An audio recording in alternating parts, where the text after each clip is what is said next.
Hi, John. I'm Alana. Hi, Alana. My name is Jonathan. It's nice to meet you. Nice to meet you. We'll be teaming together for this two-part workshop. hmm I've never met or interpreted for the presenter before. Have you? No, I haven't. Okay. So, I'm slightly familiar with the topic, interpreting the 12 steps, hmm and I'm assuming that it will be sort of a hands-on type of workshop where we won't be interpreting the entire time. Okay. Unless maybe they're in groups with, a mix of deaf and hearing interpreters. Okay. But I guess we'll see about that when we get there. If that's the case, do you want to kind of? I'll take one side of the room, you take the other. We'll kind of wander around and see if anybody needs our services. Yeah, we certainly can. Okay.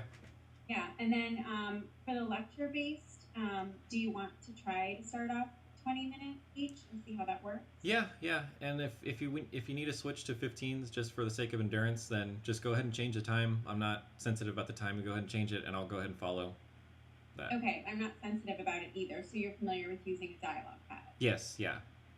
Okay, perfect. We can go over that in a minute. I just first want to ask about your switching style. Okay. For me, generally with the dialogue pad, after it's been 20 minutes, what I'll do is I'll put it down and I usually have my legs crossed. So I'll Okay. uncross my legs and I'll lean forward. That just indicates it's been 20 minutes, but I'm in no rush to switch you out. So whenever you're ready, just give me a look, nod, and I'll get up and switch with you if that's Yeah, that works. I do pretty much the same thing, minus the crossing the leg. But if the dialogue pad's in my lap, you're still good to go. If it's not, I'll do the same thing. I'll lean forward, and then whenever you're ready, finish your thought, find a good time, and then we'll switch. okay. But And I'm assuming we'll be standing. yeah, Yeah. so I imagine it would be platform, or if not, maybe just a designated area in the front. Um, Yeah. okay, so if it's just an area, there's no platform. I imagine we'll be in the first row, sitting the support interpreter, on interpreters working. We can just do the lean. I imagine that'd probably be pretty clean of a switch. Okay. If it's raised up though, do you want me to come around, just give you a light tap on the shoulder, and then whenever Yeah. you're ready, you'll step back, I step forward? Yeah. Absolutely. Okay. I'll try to do. I'll try to put my hands down sort of at the end of a thought because it'll be hard for you to see me, so you'll know to start on the next thought. Okay, great. Okay. Perfect. So switching sounds pretty good. In terms of needing feeds, the types of things that I look for. Of course, if I miss what they said just because I couldn't hear, I'll look to you and I'll just want you to interpret it for me, just one or two signs if possible for Okay. whatever I missed. Sometimes I'll miss the meaning of something in English. Okay. So I'll look to you to interpret actually just the meaning for me, not the word, and maybe I'll look at, what was that? What does that mean? Okay. If I don't understand the concept, then I'll get that from you. Okay. So you'll kind of give me some feedback on what you need, like, okay. Yes, I'll try. I'll Okay. try as best as I can. Yeah, that's okay. Okay. So I'll miss things like that. I'm a good speller. I don't generally have a hard time spelling. I'm also good with retaining numbers, mhm. both receptively and effectively as well. So that's generally what I'll need is just missing because I couldn't hear, and then also just meaning in English. Where are we going with it? If I end up miscuing or skewing something, omitting something, by all means, please feed me. I'll be checking in with you. Okay. I will not be offended by that at all. Okay. Um, Usually, what I do with that is I'll pick up my hands, kind of like saying I have something for you, and then. and look. Okay. Okay. Yeah, that would be great. Actually, that's I'll another good definitely point. Work that into my interpretation. Okay. That's another point too. Is I tend to nod a lot as I'm watching, just as an affirmation. Yeah. So I guess another sign too, if maybe we're not in direct line of sight, is if I stop nodding my head, it's just kind of like I have something for you, and then that might be Okay, another way that's to. good. I'm a nodder also. Okay. I would do the same thing. Okay, perfect. So you're okay with me sort of filling in information Yeah. only if it's 100% necessary. Yeah. I use kind of like a, is it going to cause more problems than it solves kind of thing. Agreed. Okay, yeah, I'm totally okay with that. Okay. What kind of things do you look for when you're working from English to ASL? Well, I usually am pretty good about meaning, but spelling I can be kind of weak on. And so usually what I'll do is I'll spell to what I can get to, and then at that point, if I don't know really the rest, I'll kind of look to my partner, and so hopefully you can just feed me what the rest of the word is. So I'll give you what I have so far, or what I know for certain to be the way it's spelled, and I'll look for the rest. So that's definitely something I do. Right. I'm trying to think of something else. That's usually it. But I know that if I miss something, I'll look when it happens. I know sometimes people will look when it happens, or they'll look like later on when they get to that portion. So as far as feeding, if I look, it's what just happened. Okay, that's helpful. Yes, I believe I'm the same way. As soon as I can't hear something, I'll look to for what that. Yeah. Yeah, if I'm hanging back, a good deal, then I'll definitely. I wouldn't put my hands up yet, so I'll look to see at that. Okay. My processing time kind of fluctuates. So sometimes I'll go back, but I'm kind of a medium processor.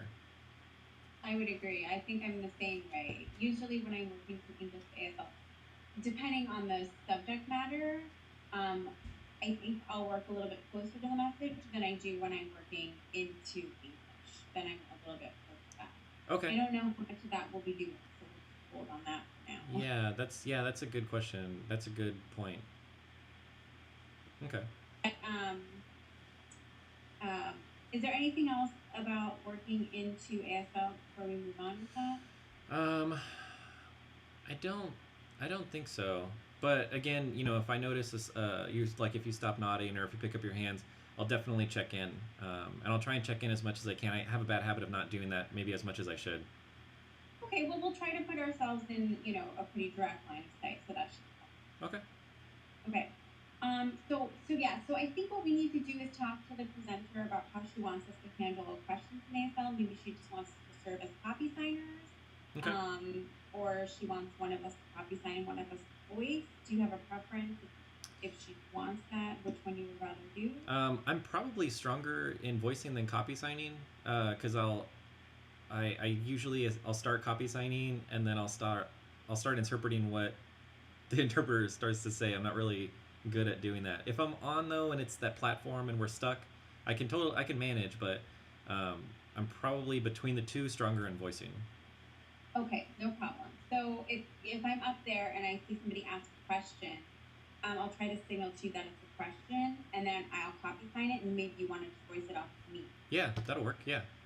Um, we can try that and see how it goes. And again, we'll talk to the presenter and see her preference Okay. on that. Um, in terms of voicing, I don't know. I don't know what we need, but if we have an opportunity, we're not copy signing, we want to do some sort of support. Mm-hmm. Um, I prefer feeds just directly into my ear. And again, I will wait actually for as much thought as I can get. So if you could just give me 1 minute Yeah. to sort of get an idea of where we're going, and then if I miss it, I'll look to you for some help here. Okay. Yeah, I even nod when I'm watching too. So if I'm nodding, I'm good. But if I need it, I'll try to lean in, then try to work it out myself. I think it'd just be better that way if I just get the feed, then try and figure it out. Okay, that's no problem. Yeah, I'm a nodder as well, so I'll probably nod just to show you that I'm there, I'm Mm-hmm. with it, I'm just waiting um, to, eloquently word things. Okay. Other dynamics, I think we're gonna have to wait till we get there. Mhm. Tend to be pretty flexible, meaning um, if you have to stand up and do something, or if you have to take over, I will not be offended. Okay. I just want the message to happen. Good. Good. So please don't be afraid, to jump in there or go do something, or we can work it out later. Okay. Don't worry about that. Let's just make sure that we do a bang up job. That's Yeah. really my priority. So one thing I was thinking though is if we do have to voice and we do either voice while sitting or come up to each other and stand next to each other, how comfortable do you feel? I don't want to make you uncomfortable being that I'm a guy, not very many of us in the field. So do you want me to, arm to arm so I'm there, or would you rather me keep some distance?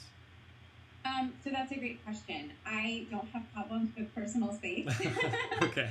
So you're welcome to be right up next to me, behind me. I will not be offended at all. Actually, it might make me feel more supported. Yeah. So by all means, please come right next to me. I will not be scared about it. Okay. How do you feel about it? Yeah, that's pretty much fine. Usually people will just put their arm up to my arm or their hand on my shoulder just to know like, yeah, you're right. I think it makes you feel more confident that they're like right there. And I feel like once I zone in on a deaf person, the distance between me and my partner gets further. I feel like it gets further. Okay, perfect. That's a great question. Um, let's see. What else? So we got time, we got Um, switching, ASL yes. and English. Use the dialogue pad. I think things that happen during the interpretation that I'll write down. Do you want me, like, if something is misspelled and I see you the spelling, do you want me to write that word down for future prep? For Yeah, future? yeah, that would Yeah, work. Yeah, because then I can make sure that I know the difference or study it or something like that. It'll help my work later. I can do that. Yeah. And then same thing for me. Like if I'm missing something in English that I'm just not comprehending, maybe you could just write it down with some context so we can discuss it after, so I can look it up myself later. I think that would be helpful for me as well. Yeah, sure. Okay, perfect. So let's go and see how it goes, and then we have two workshops, so we can certainly post conference along the way, and then we can post conference in between each of them, and then do another pre conference before our second workshop. Yeah, that works. Okay, let's go. Okay.